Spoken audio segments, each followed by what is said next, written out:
Bonjour, je m'appelle Leire. Silence s'il vous plaît, votre camarade est en train de parler. Recommence. Bonjour, je m'appelle Leire et je vais présenter ma travail de voyage en Écosse.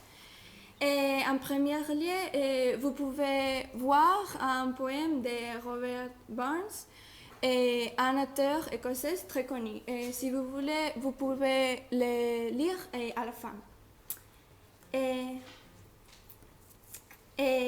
Bien. Je vais présenter l'un de mes voyages à l'Écosse, pour moi le meilleur de tous, que je fais avec ma mère et mon oncle pendant 8 jours. Le premier jour, c'était la présentation à l'aéroport avant de partir pour Édimbourg.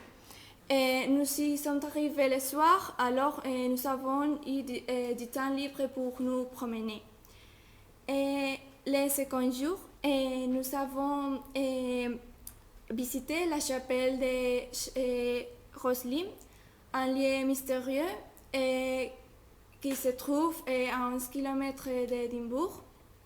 Et vous pouvez prendre le bus numéro 15 dans la rue Prince, et cela prend 30 minutes pour y aller.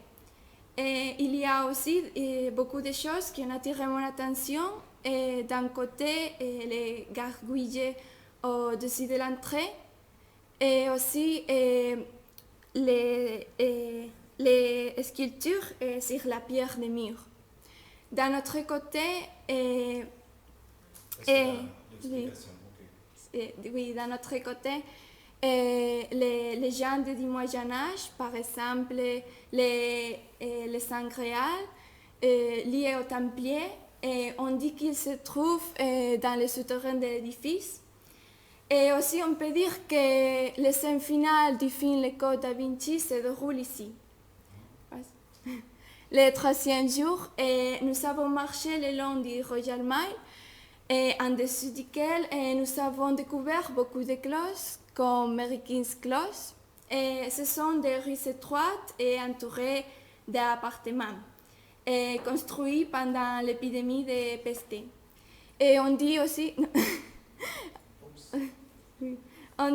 qu'ils sont hantés. Et aussi, nous sommes... Non, pardon. Et aussi, nous avons vu le château d'Édimbourg construit sur un rocher volcanique. Le quatrième jour, nous avons visité la distillerie de Dalwhinnie, la plus connue des Highlands. Et après, nous avons visité le château de Cawdor, entouré de jardins semblables à un labyrinthe. Et finalement, nous avons passé Culloden, où la bataille anglo-écossaise a eu lieu. Le cinquième jour, nous avons profité des paysages du Wester Ross, où le guide nous a montré la typique fleur écossaise et le chardon. Et après, nous avons visité les jardins subtropicaux d'Inverewe. Et aussi, nous avons fait une excursion en bateau sur les Loch Ness. Et finalement, j'ai nourri une typique vache écossaise appelée Hamish. Le sixième jour, nous avons vu le château de Liandona, l'un des plus romantiques de l'Écosse. Et l'après-midi, je suis choquée de voir les impressionnantes falaises de Cape Rock, yes, à l'île de Skye,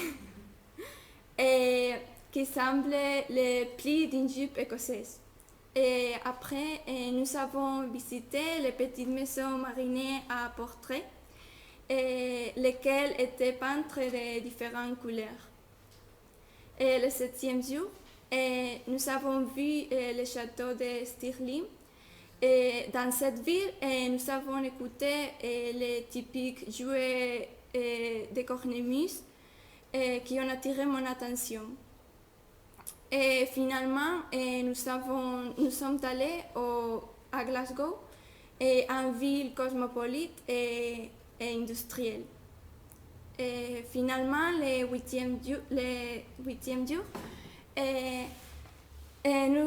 nous avons pris un avion pour retourner en Espagne.